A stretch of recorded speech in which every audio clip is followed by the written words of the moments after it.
Welcome to my channel. This topic is about direct variation. So what is variation first?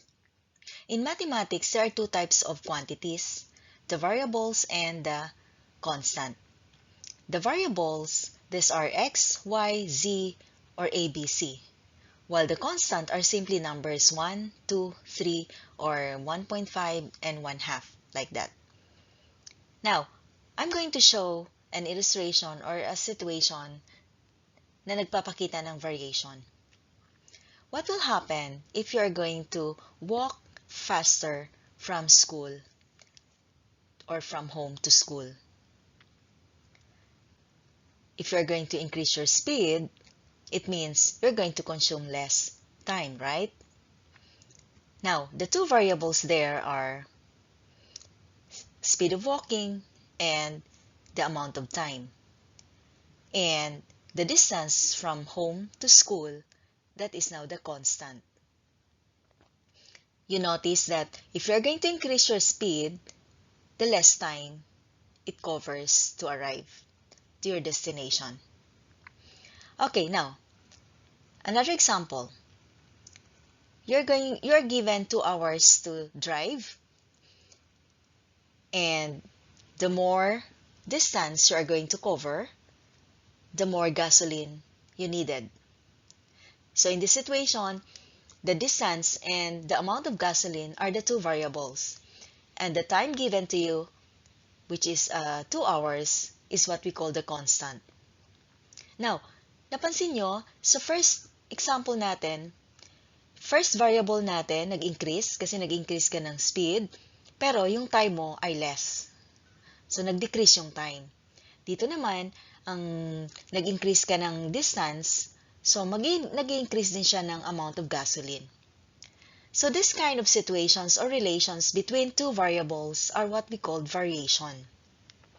Now, there are 4 types of variation: direct variation, joint variation, inverse variation, and combined variation. And this time, we're just going to focus on direct variation. Then after that, alamin natin kung alin dito ang under sa direct variation. So, what is direct variation? It's a mathematical equation that describes relationship between two variables, x and y. It is also called direct proportion. Now, in this kind of variation or type of variation, if one variable increases, the other variable also increases. Or if one variable decreases, the other also decreases. So, dito pa lang, ito na siya. Ito na yung example niya. Kasi dito, nag-increase ka ng distance, nag-increase ka rin ng amount ng gasoline na kailangan mo. Now, they increase or decrease by the same factor called the constant. And that constant is symbolized as K. This is what we call the constant of variation. Here are the phrases that describe direct variation. Y varies directly with x. Y varies proportionally as x. Y is directly proportional to x. So all these three phrases means that when x increases, y also increases. Or if x decreases, y also decreases by the same factor called K, which is the constant of variation. Now, how are we going to write the equation of direct variation? Simply y, that is y, is equal to K, that is the constant of variation, times x, the other variable here. Now, let's practice how to write the equation. H varies directly with the square of W, means H is equal to KW squared. Another one, R varies proportionally as S, means R is equal to K times S. Now here, in the equation, this is the general direct variation equation, y is equal to kx, wherein we can also derive the formula for k, or the constant of variation. K is equal to y over x. Simply solving for k. So divide both sides by x. I'll show to you. So let's say y is equal to kx. So divide both sides by x. Other one here is x. So therefore, x is 1. Makakancel na yan. So k is equal to y over x. So magagamit mo tong formula ng y over x is equal to k pag hinahanap mo ang constant of variation. At ito naman, ang y is equal to kx pag ang hinahanap mo ay equation ng variation. Let's have examples of direct variation in real life. So kanina, sa example na binigay ko, alin ba doon yung nag-i-increase? Yung isa, nag-i-increase din, yung other variable. Di ba yung sa distance? Pag nagda-drive ka, binigyan ka ng 2 hours na magda-drive, nag-increase yung distance mo, ibig sabihin, mag-i-increase din yung gasoline na gagamitin mo. So that one is an example of direct variation. Now, here's another example of direct variation. The speed and the distance traveled by a car. The number of days you work and the amount you get paid. Okay, here, the two quantities here in the first one, let's say x is the speed of the car and y is the distance traveled. So these two relationships now are two variables here. Why this is example of direct variation? Because if you increase your speed, the distance you're going to cover is longer also. Right?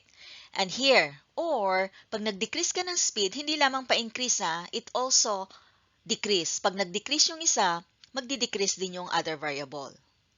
Okay? So kagaya nito, the number of days you work and the amount you get paid. So there are two variables that we are talking here, the number of days and the amount you get paid. Okay, so the x and y. Now, of course, the more days you work, the more amount of money you will get paid, right? Or the less number of days you work, the less you get paid. You see the relation here? This is direct variation. Now, so examples of direct variation, y is equal to 2x, wherein 2 is the constant or k. We can have here y is equal to 3x cubed, and 3 is what we call the constant. And we can also have y is equal to 1/3 x. 1/3 is the value of k, or y is equal to 1.5x, and the 1.5 is what we call the constant k. Now, let's see what the graph looks like of direct variation. And we can analyze also the tables. Let's assign values for x, and then let us observe the value of y if it really increase.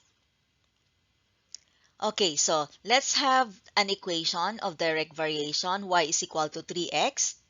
K is equal to 3. Now, if you're going to assign value of x, let's say 2, 3 times 2, and that is 6. That would be the value of y. Let's say I'm going to increase my value of x. Let's say I'm going to make it 3. So the y now is equal to 9. 3 times 3, that is 9. Let's say I'm going to increase to 4 my value of x. So y is equal to 3 times 4, and that is 12. So the value of y is 12. So in here, as I increase the value of x, the value of y also increases. Right? So if you're going to plot the point here, 2, 6. 2 is x, y is 6. So the point is there. Sorry. Now look at this one first. So they have a factor here, or look at this one. Y, the ratio of y and x here is equal to 3 all. So they have a constant factor here.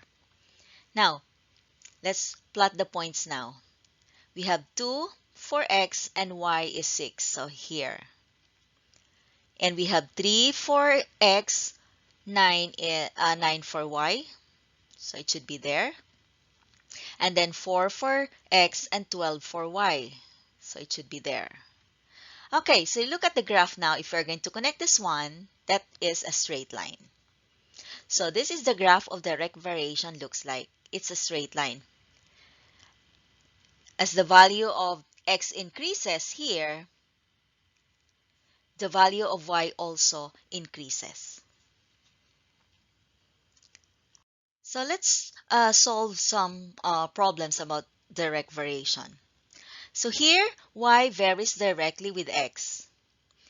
If x is equal to 4 when y is equal to 28, determine the constant of variation, the direct variation equation, and find y when x is equal to 6. Okay, first we need to find the constant of variation. So substitute the value of x and y and solve for k. So you are going to look for the first value of x and y, first set. And that is y is 28 and x is 4. So you can substitute that in this formula because y varies directly with x. So instead of writing y, you substitute the value of y, which is 28, is equal to k times the value of x, which is 4. So now, I can divide both sides by 4 to isolate k. This one is 4 divided by 4 is 1 or 1k or k. And then we have 28 divided by 4, that is 7. So k is equal to 7. Now, I can substitute the value of k to this equation to get the direct variation equation. So what is now the direct variation equation? Y is equal to 7x. Simply, the value of k here, just replace that from this formula. That's the equation of direct variation. Next, find y when x is equal to 6. So next step is you can still use this formula. Simply, you're just going to substitute now the value of x here. Okay? The value of x in the formula y is equal to, or in the new equation, y is equal to 7x. So y is equal to 7 times 6 because the new given for x in order to find for y is 6. So 7 times 6, that is equal to 42. And that is now the value of y when x is equal to 6. So that's how you're going to solve direct variation. You need to first get the equation. And then, if you are asked to find for the constant of variation, you need to solve that one first. Okay, another example. Okay, this time, let's have this problem. Karen gets paid daily at her job. If Karen gets 2,500 pesos or PHP for a 5 days of work, how much she will get paid for an 8 days of work? Find the constant of variation, write the equation of direct variation, and solve the problem. Now, let's analyze the problem. Alin ba dito ang x natin, alin ba dito ang y? At ano dyan ang constant? So ngayon, yung constant dyan ay syempre kung magkano yung pinapasweldo sa kanya per day. 'Di ba? Kasi alam natin na meron siyang 2,000 na tatanggap for 5 days at yung natanggap niya. So magkano ang per days of work niya? So yun ngayon ang constant of variation. Okay, so now, ang 5 days of work at yung nakukuha niya, yun yung dalawang variables. So, let's represent y or the amount she got paid as y and the number of days as x. Of course, yung amount paid, yung y na yan, magdedepend yan sa number of days. At kung magkano yung constant na yon, kung magkano yung per day niya. So, now, we can translate this as y is equal to k times x. And that is, y is 2,500 is equal to k times 5, that is 5 days, and divide both sides by 5. To solve for k, gusto natin malaman kung magkano muna yung per day niya, and that's the constant k. So, 2,500 divided by 5 is 500. So, that's the constant of variation. So, ito yung k na kung saan ito yung nagre-represent kung how much yung kanyang kinikita or sweldo per day, 500. Now, since you have the value of k, mayroon ka ng constant na yon, pwede mo na ngayon masosolve kung ilan yung makukuha niyang bayad for 8 days of work. So, applying in the formula, y is equal to, ang k ngayon is 500, times x, ano yung x ngayon? Number of days. 8 days siyang mag-work. So, 500 times 8, and that is equal to 4,000 pesos. Okay? That is now the amount she will get paid for 8 days of work. Itong 500, ito yung constant, ito yung per day niya. Binabayad or rate per day. Okay, nakikita nyo ngayon yung kahalagahan ng variation. Next, you want to try this one? You can pause the video and unpause if you are ready. So here, y varies directly with x. If y is equal to 12 when x is equal to 3, what is y when x is equal to 6? So again, y is equal to k times x. Now, you were asked only here to find for y. There are two steps here. There are two ways on how to solve for that. The first one is, of course, here you can just simply substitute first the first set of given. Instead of y, palitan nyo siya ng 12. So 12 is equal to k times 3, the value of x. Then, you can divide both sides by 3 now to solve for k. So this one is equal to 1, and k now is equal to 4. So you have now the constant of variation. Now you can solve for y. So what is now the formula or the equation here? Instead of k, you can write now the value of k, which is 4. So y is equal to 4x. That would be the equation of variation. Now, you are asked to find y when x is equal to 6. Isa-substitute nyo na ngayon yung value ng x, panibagong value ng x na 6. So that is y is equal to 4 times 6 and y is equal to 24. Okay, so tingnan natin ngayon. Analyze nga natin yung given natin kung tumataas ba, kung in-increase natin yung value ng x, nag-increase din yung value ng y. Okay, una, ang value ng x na binigay natin ay 3 at yung y natin ay 12. Sa pangalawa, tinaasan ko ngayon yung value ng x ko, ginawa ko siyang 6. Tumaas din kaya yung value ng y na nakuha ko? Yes. From 12, naging 24. 3, naging 6. Okay? That's how you're going to solve for the constant of variation and the values of y or the unknown variables. Pwede rin kasi maging x ang nawawala doon. Okay, another one. Y varies directly with x. If y is equal to 8 when x is equal to 2, what is x when y is equal to 6? Okay, this time, we are going to solve for x. Again, same thing, the formula, y is equal to k times x. So we need to solve for k, therefore we're just going to substitute the value of y, which is 8. And then k, and then the value of x, which is 2, yung first set. Now we can divide both sides by 2, divided by 2, divided by 2. So again, this is 1. K is equal to 4. 8 divided by 2 is 4. Now, what is now the equation? Just substitute the value of k here. So y is equal to 4x. Same thing. Now, what is x when y is equal to 6? So this time, x ang nawawala. Ibig sabihin, itong 6 na to, or yung y na, yung value ng y na 6, ipapalit natin dito. At para ma-solve natin yung x. So, palitan natin ngayon yung y ng 6.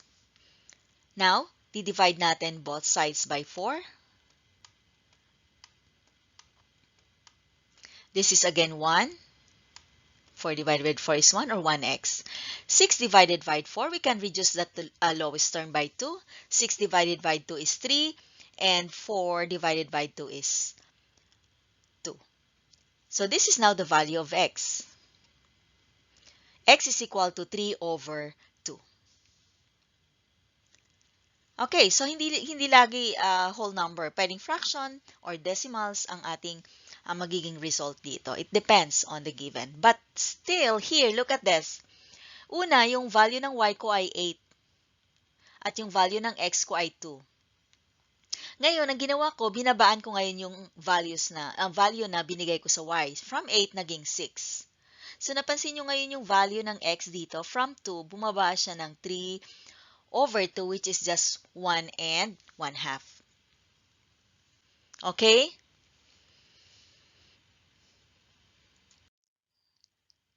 Thank you for watching and see you on the next one. Please don't forget to subscribe, share my videos, and like if you like it.